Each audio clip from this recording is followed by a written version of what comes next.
Hey guys, it's MMA Vulture coming at you live with this week's best UFC bets. And we're going to go ahead and jump right into my lock of the week being Matibic Orlabai. I think that Matibic Orlabai has every aspect in this fight. I feel like striking-wise, he's going to have the advantage because Mateusz Rebecki is very wild and throws looping shots at points. I feel like he's not as calm and calculated as somebody like Matibic is. I feel like Matibic also not only has that as an advantage, he also has grappling as an advantage. He is the obvious better grappler.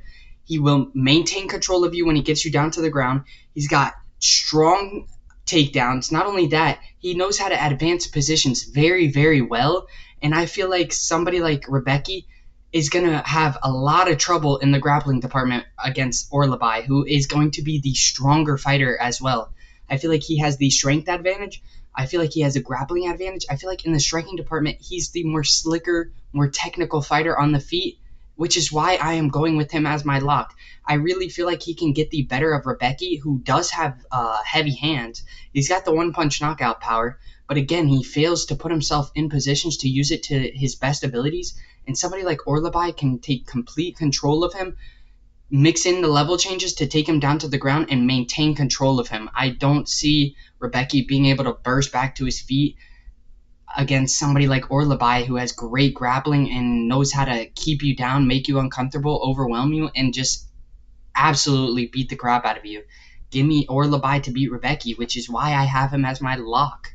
And we're going to go ahead and jump into my most confident picks of this week, being... First, we're going to start off with the first one being Ankalaev. I think Ankalaev is going to beat Alexander Rakic. I feel like Ankalaev has better striking. I think that, yes, Rakic has really good striking from the outside, which is where he's going to shine in this fight. But I think Ankalaev is going to be able to make this a dirty fight, similar to what Yuri did in the later of the first. And I feel like he's going to be able to piece up Alexander Rakic on the inside. Nasty elbows, nasty knees. I feel like he's a way better inside boxer than Alexander Rakic. As soon as Alexander Rakic loses that distance, Ankalaev is going to have the advantage. He's going to be able to take him down. He's going to be able to land some nasty elbows on the inside. And I feel like he's going to get the better of Rakic. Rakic looked good against Yuri early, like I said. So he's dangerous early in this fight. But as this fight goes later on in the rounds, it's going to make me more comfortable with Ankalaev. I really feel like Ankalaev is the better inside boxer. He's got the better striking in terms of coming in, entering the pocket, and exiting the pocket with ease. I feel like again, Alexander Rakic is going to have the advantage if he maintains distance with his striking. But if Ankalaev has any trouble in the striking aspect, he will go to the grappling aspect. And I did see that Dana wants an exciting finish from Ankalaev to really give him that push for the Alex Pereira fight. We all already know that that's kind of up next, but Dana wants to see him either put out the lights or dominantly beat the crap out of Alexander Rakic, and I really think that he's going to do so. I think that Alexander Rakic, yes, is dangerous early, but Ankalaev is another beast, and I see him fighting Alex Pereira next after this. I really think that he's going to get the better of Alexander Rakic, and he's more dangerous on the inside boxing and in the grappling department.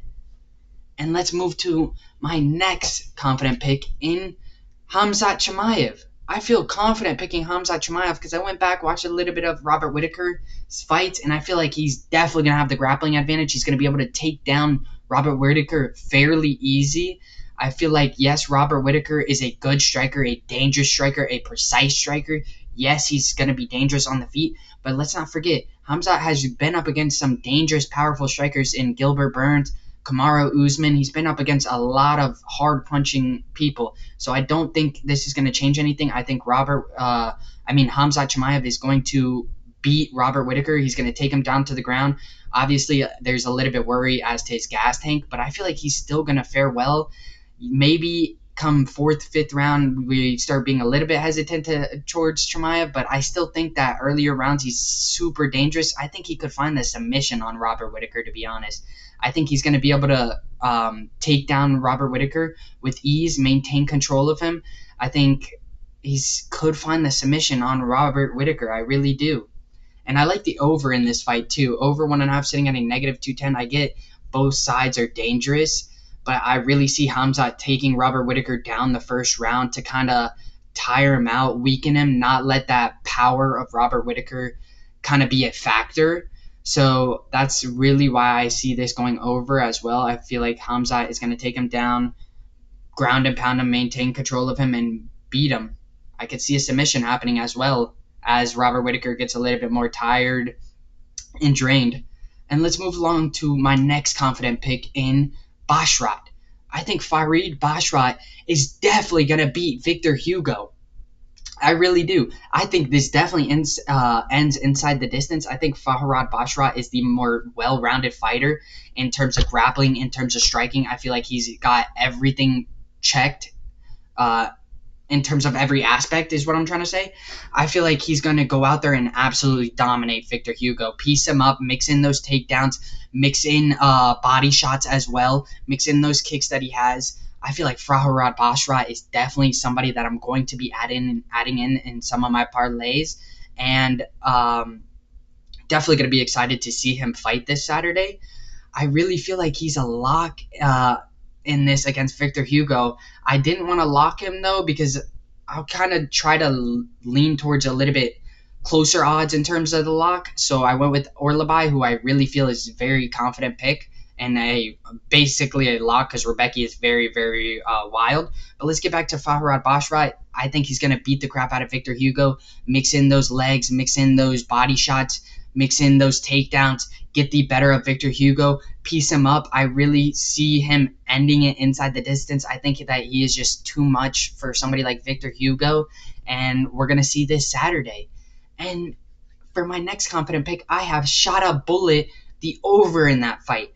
I honestly really do see it going over. I think in terms of striking, it's Shada all the way. In terms of grappling, I think Armin's definitely going to have the grappling advantage. I think that in the grappling department, I think that Armin doesn't have a insane advantage in the grappling department. Yes, I know Shada doesn't have the best grappling. I just think that Armin is a mid-tier grappler, so he doesn't have like anything that really shines.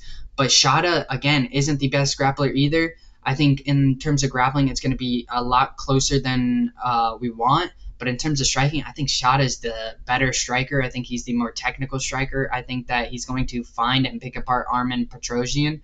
I think that we're going to see Shada beat Armin, but I think that it goes over. I really do. I think that if Armin does get him down to the ground, I think Shada's still going to be able to survive. I don't see Armin being able to end it. I really don't see either of them being able to end it, to be completely honest. I see Shada maybe, but honestly, I really like the over in this fight. I think that Armin could get one round, could maybe find the takedown and maintain control of Shada, but in terms of striking, he's going to be able to piece Armin on the feet, find his striking, be the slicker striker, and I think he beats him 29-28 in a unanimous decision. And let's move along to some Degen props of mine. And let's go ahead and look at the first one, in which we have Farid via inside distance. Farid Basharat inside distance. And I like this one. Like I said, I feel like he's better in every aspect. I feel like he's got the power to knock out Hugo. I feel like he also has the grappling skills to even submit Hugo. I feel like he's all around better, the more well-rounded fighter. And where is this damn inside the distance? Am I blind? Basharat right here, inside the distance at plus 175. I really like it. I see a lot of value in this, honestly. I really feel like Basharat can submit or even ground and pound Hugo. I really do see that happening. I could see him ground and pounding him or submitting Victor Hugo. Give me Farid Basharat to beat Victor Hugo inside the distance. And let's look at the next Degen prop in Orlabai. I think Orlabai is going to finish it inside the distance too. I think Rebecki is a little bit too wild, throws looping shots. I think, yes, his power is something to worry about, but dude, Orlabai is very technical, has a grappling advantage, will use that grappling advantage in the fight and take him down. I think that he could find a ground and pound or even a knockout on the feet. Dude, his strength is insane. He's got heavy hands. I like Orlabai inside the distance. And let's look at the odds on that, in which we have Orlabai inside the distance at plus 165. So similar to the other one that was at plus 175 for Basharat. I really like Orlabai inside the distance at plus 165. See a lot of value there. I think that he's the better, more well-rounded fighter, just like Basharat in their fight. I think Rebecki has power, but again, isn't able to find a way to use it to his best abilities. And then we got the next one in Ankalaev by knockout. I think Ankalaev definitely finds a knockout over Alexander Rakic. We've seen Rakic get knocked out by Yuri Prochazka after having a fantastic start, but again, started finding those shots on the inside for Yuri Prochazka. I think Ankalaev can find those inside shots as well and piece up Rakic and find that knockout on Alexander Rakic because he needs a dominant performance to fight Alex Pereira. Dana White's already said that, so he's coming out for blood. He wants a finish. He wants to dominantly beat Alexander Rakic so he can get that Pereira fight. And I believe it's going to happen. That is one of my high Degen props. And then the next one I have that I want to bring up is Khamzat Chimaev via submission. I really think that Khamzat Chimaev has a grappling advantage, and I feel like he could find the submission on somebody like Robert Whittaker. I really feel like he could. I feel like as the fight goes on, Robert Whittaker could get a little bit tired, could get a little bit drained from Khamzat Chimaev's grappling abilities and maintaining him and overwhelming him and just making him completely uncomfortable, that he could make a mistake and Chimaev could find that neck on Robert Whittaker. I really do. And let's go ahead and look at the odds. Chimaev by knockout sitting at plus 190. That's another one to watch out for. Chimaev by submission sitting at a plus 250. I feel like he's more likely to get a submission than a knockout over Whittaker. I feel like Chimaev, yes, has good striking and has that knockout power, but I don't see him finding the chin on Whittaker, to be completely honest. I feel like he's more likely to get the submission, and I'm going with the Degen prop of Chimaev via submission. I think he could wear him out, overwhelm him, make him uncomfortable, and find the neck of Robert Whittaker. And let's go ahead and move along to my parlays of this week. And let's go ahead and look at them. My parlays. In the first one, we have Ankalaev moneyline and Basharat moneyline at negative 225. I get, not the highest price tag, but again, as these go on, you're going to get a lot riskier. But at the start, I'm keeping it super safe. Negative 225, Ankalaev moneyline and Basharat moneyline. And then next we have at negative 202, Orlabai moneyline and Basharat moneyline. I think Orlabai is definitely going to beat Rebecki. I think Basharat has the clear-cut advantage as well in his fight against Victor Hugo. And next we have Orlabai and Ankalaev. Maybe if you want to go a little bit, get a little bit more value at negative 153, I still believe it's safe. Then we have Neal moneyline and Ankalaev moneyline at negative 146. I do feel like Neal is going to beat the older veteran in Rafael Dos Anjos, who's coming to the later end of his career. You got Neal, who's up and coming, a great striker, a great grappler, and just an all-around good fighter. And he's young, man. He's a little bit younger than Rafael. Obviously, he's climbing the rankings, and I feel like Neal's going to get the better of Dos Anjos. I really do. Neal and Ankalaev moneyline, negative 146.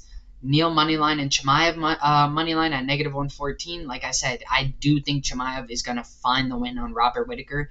I think that he's going to be able to take down Robert Whittaker pretty easily. I feel like he's going to maintain control of him, wear him out, kind of diminish that power of Robert Whittaker with the grappling side of things, and beat him. I feel like he could also find the submission, like I said. And that's sitting at a negative 114.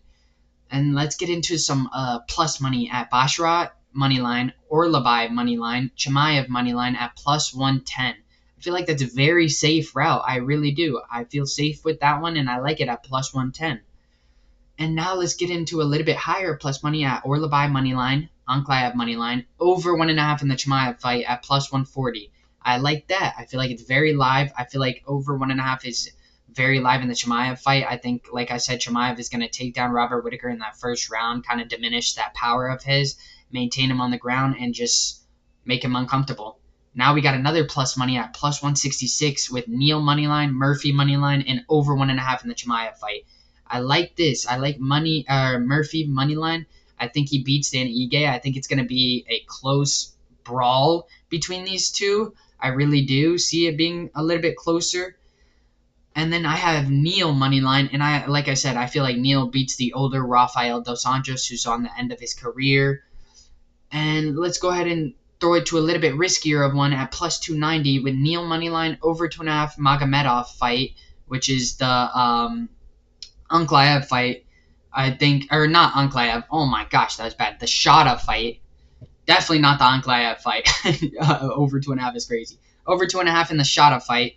And then Chimaev moneyline, over 1.5 in the Chimaev fight at plus 290. A little bit riskier, but I do see it happening. I really do. Again, over 2.5 is the Shada fight, not the not the Magomedov Anklaev fight. And let's go ahead and move to the next one in Neal moneyline, Orlabai moneyline, Anklaev moneyline, Topuria moneyline, over 1.5 in the Chimaev fight at plus 521. Obviously, we're starting to get into some Degen props, some absolute risky props right here, or parlays, not props. And let's go ahead and move to the 849, plus 849 with over 2.5 in the Shada fight, over 1.5 in the Chimaev fight, Topuria moneyline, Anklaev by knockout. I really see this happening. I am very high on that one. I'm actually probably going to be betting that one myself, to be completely honest. I think that Anklaev definitely gets the knockout because he wants to fight Alex Pieta, and he wants this fight to be ended in dominant fashion. That's what Dana White wants, so that's what he wants to deliver. And then let's move along to the super Degen parlay in Anklaev by knockout, Chimaev by submission, and Topuria moneyline at plus 1,500. Plus 1,500. I really see this happening as well. Obviously, I'm a little bit hesitant in going with that one in the sense of Chimaev by sub. I see it happening, but again, a little bit riskier going with something like submission, knockout instead of inside the distance. But I really like the Anklaev by knockout. That is one of the higher Degen props I do want to say again. And if you guys haven't, don't forget to like and subscribe. And I'll catch you guys in the next one. Peace!